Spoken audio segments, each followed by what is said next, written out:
ये वास्तव में बहुत ही दुर्भाग्यपूर्ण है कि कांग्रेस के पूर्व अध्यक्ष राहुल गांधी और वर्तमान में अध्यक्ष मल्लिकार्जुन खड़गे जी देश के पूर्व प्रधानमंत्री सम्माननीय मनमोहन सिंह जी के दुखद देहावसान पर भी राजनीति करने से बाज नहीं आ रहे हैं। कांग्रेस के इस घटिया सोच के लिए जितनी भी निंदा की जाए वो कम है। कांग्रेस जिसने डॉक्टर मनमोहन सिंह को जीते जी कभी भी वास्तविक सम्मान नहीं दिया, अब उनके सम्मान के नाम पर राजनीति कर रहे हैं। ये वही कांग्रेस है जिसने पीएम मनमोहन सिंह जी को के ऊपर सुपर पीएम के रूप में मैडम सोनिया गांधी जी को बिठा करके पीएम पद की गरिमा को धूमिल किया, उसे नीचा दिखाया। यही नहीं, पीएम मनमोहन सिंह जी का अपमान जिस तरह से राहुल गांधी ने अध्यादेश ऑर्डिनेंस को फाड़ करके किया था, इसकी कोई दूसरी मिसाल नहीं दिखने को मिलती है। और आज वही राहुल गांधी पूर्व प्रधानमंत्री स्वर्गीय मनमोहन सिंह जी के मौत पर भी राजनीति कर रहे हैं। गांधी परिवार ने अपने परिवार को छोड़कर देश के किस बड़े नेता को सम्मान दिया है और न ही उनके साथ न्याय किया है, चाहे वो कांग्रेस पार्टी से हो या विपक्ष से हो, चाहे वो बाबा साहब अंबेडकर हों, देश के पहले राष्ट्रपति राजेंद्र बाबू हों, सरदार पटेल हों, लाल बहादुर शास्त्री जी हों, या फिर पीवी नरसिम्हा राव जी हों, प्रणब दा हों, सीताराम केसरी जी हों, श्रद्धेय अटल बिहारी वाजपेयी जी हों, अन्य दूसरे किसी भी बड़े नेता को कांग्रेस और गांधी परिवार ने सदैव उनका अपमान किया है।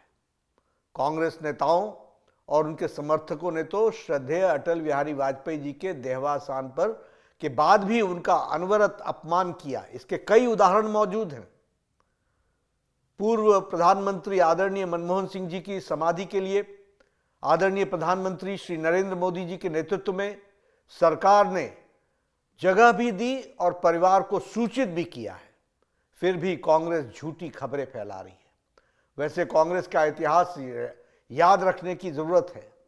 23 दिसंबर 2004 को पूर्व प्रधानमंत्री श्री नरसिम्हा राव जी के निधन के बाद दिल्ली के राजघाट परिसर में समाधि स्थल बनाए जाने की मांग की गई थी, लेकिन उस समय सोनिया गांधी जी ने उनको नामंजूर कर दिया था। उनके पार्थिव शरीर को कांग्रेस के दफ्तर में जगह तक नहीं दी गई थी। कांग्रेस नहीं चाहती थी कि नरसिम्हा राव जी का अंतिम संस्कार दिल्ली में हो और बाद में उनका अंतिम संस्कार हैदराबाद में किया गया। ये प्रधानमंत्री श्री नरेंद्र मोदी जी थे जिन्होंने 2015 में नरसिम्हा राव जी के लिए एक स्मारक की स्थापना की और 2024 में भारत रत्न देकर उनका मान बढ़ाया, सम्मान दिया। जब 2020 में पूर्व राष्ट्रपति भारत रत्न डॉक्टर प्रणब मुखर्जी का निधन हुआ तो कांग्रेस कार्य समिति द्वारा शोक सभा बुलाने के भी जहमत नहीं उठाई गई।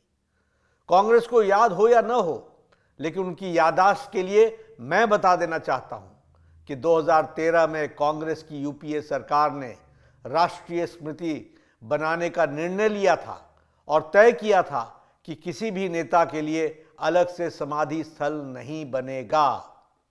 ये हमारे प्रधानमंत्री श्री नरेंद्र मोदी जी हैं जिन्होंने प्रधानमंत्रियों के कर्तृत्व के लिए याद रखने के लिए, उससे देशवासियों को परिचित कराने के लिए पीएम संग्रहालय बनवाया, जबकि कांग्रेस ने केवल अपने परिवार के लोगों के स्मारक और समाधियां बनवाई।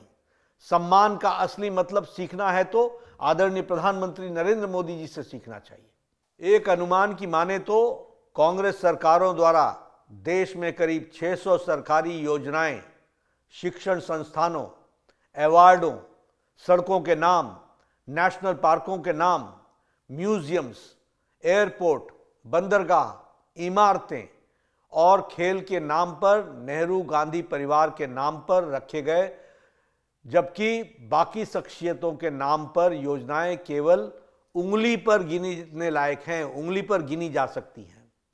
सिद्धांतहीन कांग्रेस के ऐतिहासिक पापों को हमारा देश कभी नहीं भूलेगा और कभी माफ भी नहीं करेगा। राहुल गांधी जी, मल्लिकार्जुन खड़गे जी और कांग्रेस पार्टी के अन्य नेताओं को ऐसी घटिया राजनीति से बाज आना चाहिए।